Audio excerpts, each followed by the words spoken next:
Page 3 and 4 of trig equations and identities. Page 259 reading. You can always find a decimal or numerical solution of trigonometric equations using a calculator.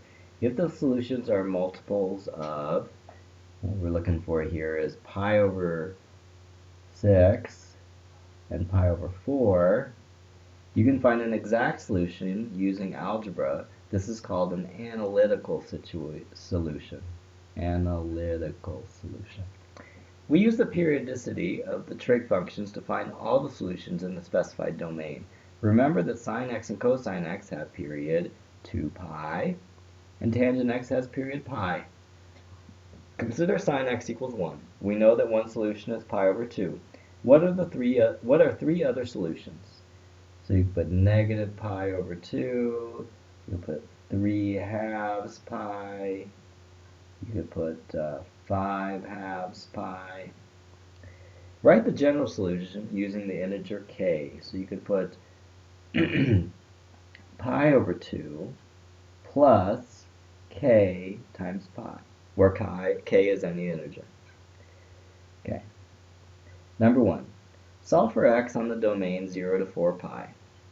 So we have 2 cosine x minus 1 equals 0. Let's see, that's we're just going to do algebra here to figure out what x should be. So we add 1 to both sides. We get 2 cosine x is equal to 1. We divide both sides by 2. We get cosine of x equals 1. So when does cosine x equal to 1? If you remember from graphing it, it's equal to 1 at 0 and at 2 pi.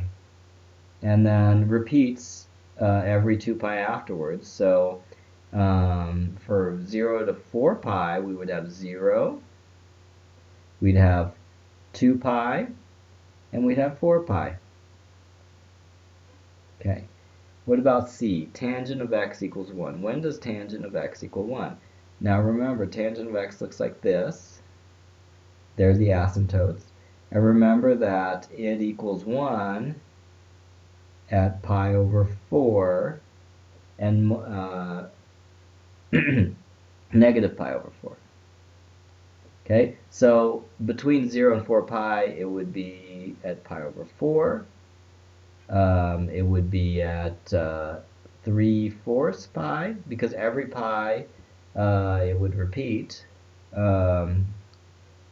Let's see, it would be 5/4 pi and 7/4 pi.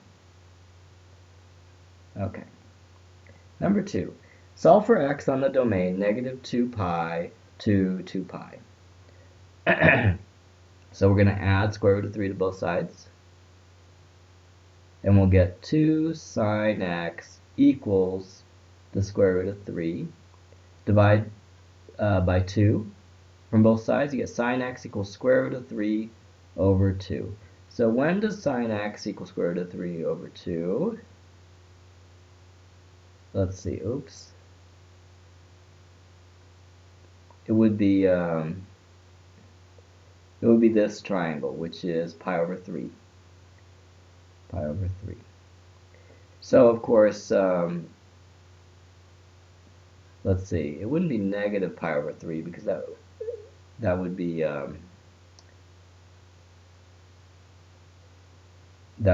negative square root of 3 over 2. But let's see, pi minus pi over 3, which would be 2/3 pi. And then, let's see, now those would be the two solutions from 0 to 2 pi. And then for the negative values, it would be negative 4/3 pi and negative 5/3 pi. Okay?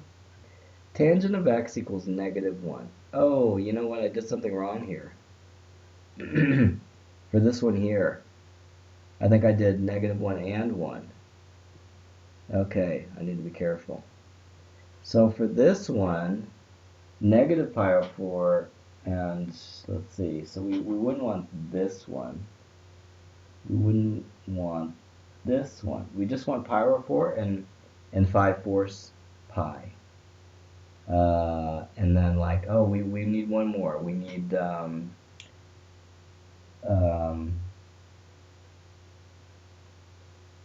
9/4 pi. And let's see, 13/4 pi? 13/4 pi? Something like that. Okay, so for this one here, we don't want this one. Oh, it's like this would be negative. So negative pi over 4 we'd want because that's -1. And then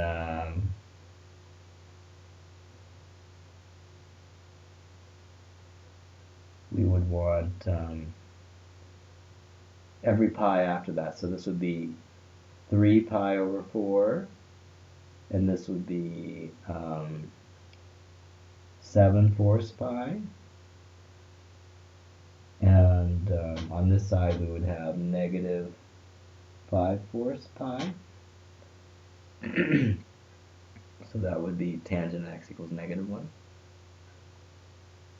All right.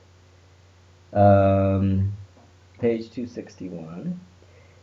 Example. Okay, from 0 to 2 pi, what are the possible values of 2x? I guess what they mean here is like, what is the range of values if the function is 2? So it would range from 0 to 4 pi, right? And then what about for this one? The lowest value for x plus pi over 2 would be pi over 2. And then the highest value would be 5 halves pi. And then for this one, the lowest value would be negative pi over 2, because you put 0 in there, you get negative pi over 4 times 2 pi over 2. And the highest value, if you put 2 pi in there, that's 8/4 minus 1/4, 7/4 times 2, 7 halves pi. Okay. 4. If x is between negative pi and pi, what are the possible values of 3x? Okay, so the lowest value would be negative 3 pi, and the highest value would be 3 pi. What about C?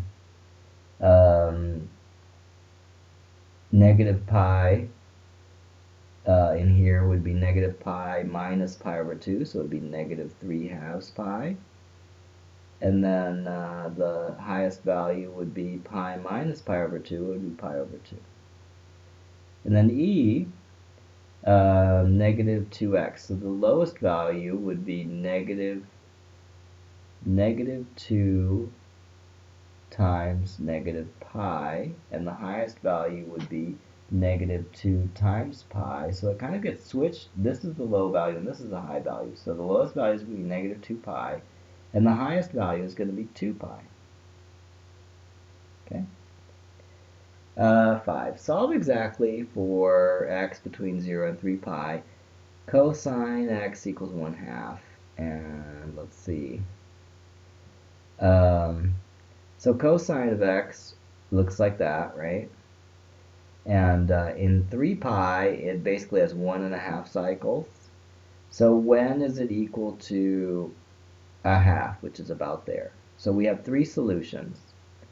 And one of the solutions would be here. It would be 60 degrees, pi over 3.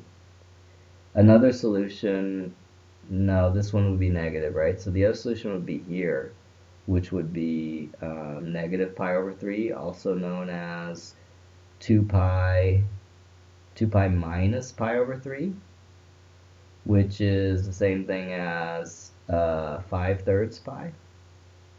Okay, 5/3 pi. And then 6/3 pi, and then probably 7/3 pi would be the only other solution. So these 3 solutions are that one, and that one. Okay, now cosine of x plus pi over 3 equals 1/2. Okay, so this, normally it would look like this, right? But we're going to shift it by negative pi over 3. So it's going to look, slightly shifted here. Maybe like that or something. So like the first solution. So now let's see. When x is 0, then x plus over 3 becomes pi over 3, which is when the cosine is 1/2, right? So that's one of the magic numbers. What else? Like the other one would be 5/3 pi. So to make it 5/3 pi, I would need this to be 4/3 pi. So when x is 4/3 pi, then it also becomes a half. And then when it's 6/3 pi, it becomes 7/3 pi, which is also a half. And the other one would be 11/3 pi. But to make it 11/3 pi, it would need to be 10/3 pi, which is slightly over 3 pi. So that solution is not 1. So there's only 3 solutions. There's 0, there's 4/3 pi, and 6/3 pi, which is also 2 pi. Okay? And I'm going to continue on the next page in a different video.